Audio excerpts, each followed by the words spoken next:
everyone. It's not a skirt-friendly stage for any of the future speakers. Yeah, it's a pleasure to have the opportunity to really open up the event for today. As Luke said, I've been with ThoughtWorks for about 10 years now. And prior to that, I was working for Sun Microsystems for a number of years. So my roots are in software engineering, and really for the last 8 or so years, I've been playing more of a general management role in ThoughtWorks, leading our UK organization and then leading our products division, ThoughtWorks Studios, over the last 5 years. So I thought it was kind of important for us to set up the day. You know, we're going to spend most of the day talking about the how of continuous delivery. So how do we change our cultures? How do we change our approaches to the way that we deliver technology in our organizations to continuously deliver value? And so I thought, since we're going to spend most of the time on the how, that it was also important for us to spend just a few minutes up front really talking about the why. So why is it that continuous delivery is such a compelling option and almost an imperative in so many organizations today? So I want to just spend some time talking a little bit about the macroeconomic climate, and then I want to talk a bit about some of the industry forces that are really bringing about this kind of continuous movement in our industry. So I want to start with just quickly on the macroeconomic climate. This is some data that comes from the Insight Group, which is Clayton Christensen's research company. So this is the incredible shrinking lifespan of an S&P 500 company. Back in 1958, the average tenure of a company in the S&P 500 index was about 61 years. If you fast forward to today, the average tenure of a company in the S&P 500 index is just 18 years. And so there's this incredible kind of rate of churn of organizations. And at the current rate of churn, we're really seeing on average about one company in the S&P 500 being replaced every 2 weeks. So it's just a really rapid pace, and this pace is really accelerating over time. And at the current rate, 75% of the organizations that are in this S&P 500 index today will actually be replaced within just 15 years of time.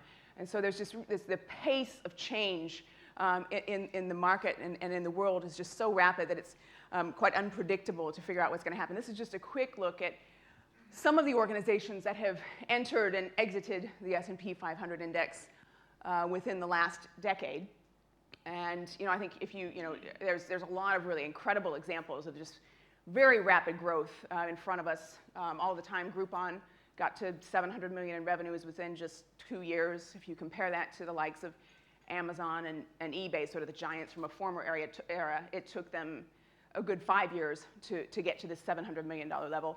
Companies like Pinterest going from 500,000 users to 12 million users within just a 6-month time frame.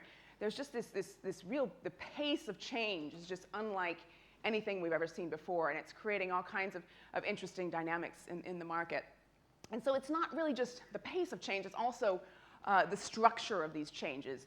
And is everyone familiar with the concept of black swans? This comes from an idea that, I guess, late 1600s, when the Europeans first went to Australia. They had always been operating on this assumption that all swans were white. They had millions of data points of confirmatory sightings of white swans for hundreds of years. And so when they got to Australia and saw black swans, it was kind of this shaking moment of, oh my goodness, there's black swans. and so anyway, this guy called Nicholas Nassim Taleb wrote a really wonderful book called Fooled by Randomness. And then he wrote also a book called Black Swan, where he kind of coins this term. A black swan is basically an event that's something that's rare and very high impact and only really predictable after the fact. And so people use black swan to describe things like the rise of the internet, like 9/11, like the Arab Spring, like the collapse of the economic markets in 2008. So there are these big kind of structurally jarring events that you can kind of look at later and say, yeah, okay, it actually kind of makes sense that happened. So at any rate, there's a lot. These black swans are starting to appear with increasing regularity. If you look at, for example, the mobiles and the tablets and the smartphones and these sorts of things, no one really predicted the rise of these, other than Google and Apple. No one really predicted the rise of these, but things like netbooks and BlackBerries were actually viable just 2 years ago. So in just a 2-year time window, some technologies which were really predicted to be quite a major part of our lives for many years to come were just became obsolete because of the rise of these black swan, tablet, smartphone type event. If you look at, even the advertising, the online advertising business, who would have thought that the biggest threat to Google wouldn't have been a corporate-backed search engine like Bing, but rather a social media company like Facebook or a little startup like Facebook.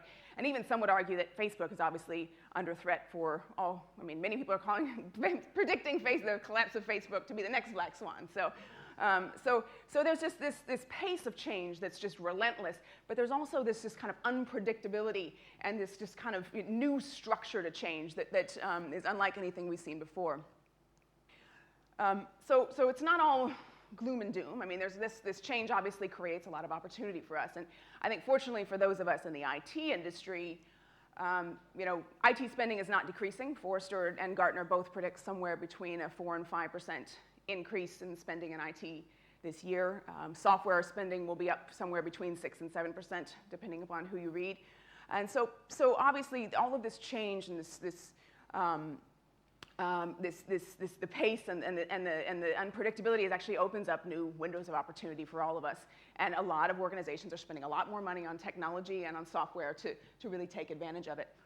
The post-PC era now of the tablets and the smartphones is obviously introducing demand from customers for all sorts of types of new interactions, social, mobile, local, or SOMO-LO, as they call it in the Valley. And obviously the SOMO-LO kind of social, mobile, and local products and applications are generating all kinds of new data along with the Internet of Things. So we have this data explosion happening, and so this new world of big data products and services arising to help us kind of take advantage of all these things and be able to serve our customers in a much more exciting way and to provide more personalized and specialized offerings and treat our customers in a much more high fidelity type relationship. We also have, of course, the rise of cloud and virtualization and open source, which has made it very, very, very inexpensive to be able to try out a new idea very quickly and get it into the hands of the users and see what happens. For new businesses to start up all over the place, doing just that, but for large organizations as well, to be able to very quickly validate their concepts that they'd like to put in front of customers. And I was just in the Bay Area last week, actually, in Silicon Valley, and the tech markets are just awash with capital. I mean, it is just like 1999 all over again. There's just new businesses springing up everywhere, which you can argue is a good thing or a bad thing. But it's happening. And so there's a lot of opportunity out there, and that's being created by all this change. And I think the interesting thing is that industry is really responding to this in a very interesting way. So industry is kind of embracing all of this change, this pace, and this unpredictability by embracing shorter cycles with open arms. So we're starting to see these really iterative, experimentation-oriented approaches to strategy, to general management, to product development, to customer engagement. So this continuous type approaches are appearing across organizations in all kinds of interesting ways. And so I'll just share with you a few different examples that I think are particularly prominent and particularly interesting and have an opportunity for some longevity in the way that we think about strategy and general management and product development, customer engagement in our own organizations. So if we just look, for example, at what's happening in the space of general management, and there's a kind of a whole movement happening here, and it goes by a lot of different names. So we have adaptive leadership, which is kind of led by our own Jim Highsmith, who we'll hear from this afternoon. Radical management, which is Stephen Denning's sort of take on the next generation of management. And then if you listen to or read the Harvard Business Review and McKinsey Quarterly, there's this management 2.0, 3.0 type concept. But it's whatever name you want to use to describe it in your own organizations. Common to all of these approaches is this idea that the siloed approaches, the top-down approaches to general management, this idea that we all live in our separate sort of worlds, the silos of our business units with our customers in another silo and maybe our IT department in another silo, that this approach and this top-down sort of command and control type approach, these things are absolutely obsolete. They're irrelevant in today's world of fast-paced change where you have this constant unpredictability that you're dealing with. And so they all advocate really for breaking down the silos between yourselves and your employees, between your employees and each other, between yourselves and your customers, and really focusing on shaping a broader ecosystem among all of the players inside your organization and outside your organization, value-creating partners, customers, employees, kind of all working together in these really tight feedback loops, these sort of very continuous feedback loops amongst all of the players in the game.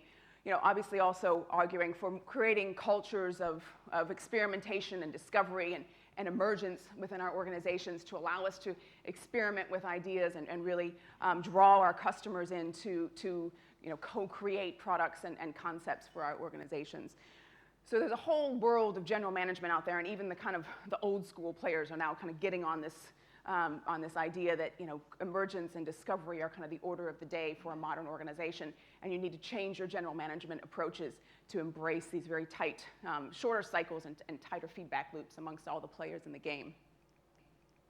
From a strategy perspective, and there's also a lot of prominent people out there talking about more shorter cycles to strategy. So thinking about shorter horizons for how we think about the strategic future of our businesses, and kind of moving away from the 3 years, 5 years out, and looking at strategy in a much shorter horizon.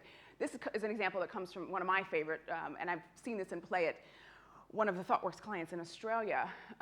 Design thinking comes from the folks at IDEO. So IDEO, if you don't know, is kind of the premier industrial design organization. And their CEO, Tim Brown, talks a lot about that designers have basically developed over the last few decades a set of tools that allow them to move through ideation, inspiration, and implementation, and are constantly moving through these spaces, and that's what allows them to create great products. And he argues that these tools should be pushed more deeply into every organization, more deeply into all areas of the organization, and specifically into the upstream, into where the strategy discussions are had. And so in his book, Change by Design, he actually provides some examples where some very large organizations are actually transforming themselves and their strategy and their approach to how they talk about and how they do strategy in their organizations using the tools of the designer. And it goes kind of under the name design thinking, but it's quite powerful when you see it put in practice into a larger organization. And there's several good case studies in that book, so it's quite worth a read. So that general management strategy. Here's an interesting. Does anyone know what this thing is down here? Just curious. A business model canvas.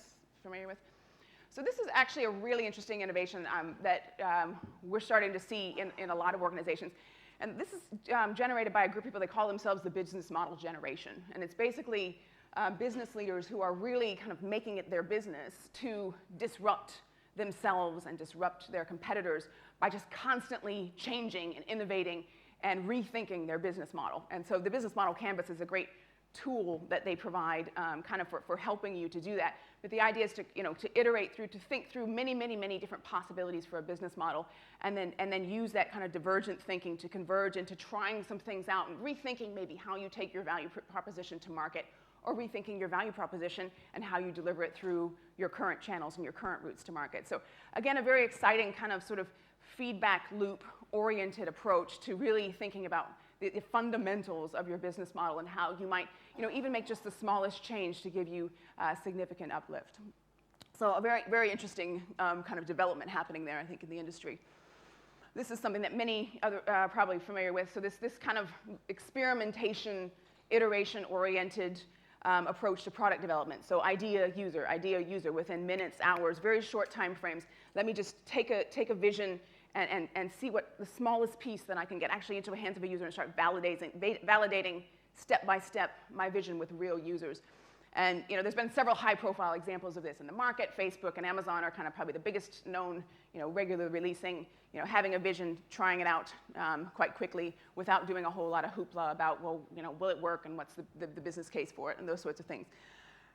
Eric Ries codified this. A guy called Stephen Blank also codified it in a book or a methodology called customer development. But the basic approach is this kind of continuous validated learning. So this is the build, measure, learn feedback loop from Eric Ries and Lean Startup, who we'll hear from this afternoon. But this idea of, I have an idea, how can I validate it as quickly as possible, and how can I just build iteratively on my vision and bring my users in and validate my concepts quite quickly. And obviously then to actually do this, this is where continuous delivery comes in. So continuous delivery is effectively the software and the technology and to some extent the organizational culture approach for how we actually do this. It doesn't do us any good to build these very continuous feedback-oriented approaches to general management and to strategy and to product and to be able to really find ways to engage our customers if the software and the products that we're building actually can't adapt in that continuous way as well. And so that's really what continuous delivery is all about, and it's really why it's kind of become almost an imperative for most organizations who are working in these ways or aiming to work in these ways in order to adapt to these pressures in the market, this pace and this speed of change. And so that was really, I guess, kind of what I wanted to use to set up the day. We think continuous is an idea whose time has come. So, the continuous, the movement is something that's here, and it's here because of what's happening in the market. And, so today, obviously, we're going to spend quite a bit of time talking about continuous delivery and how to do that. Thank you, Cyndi.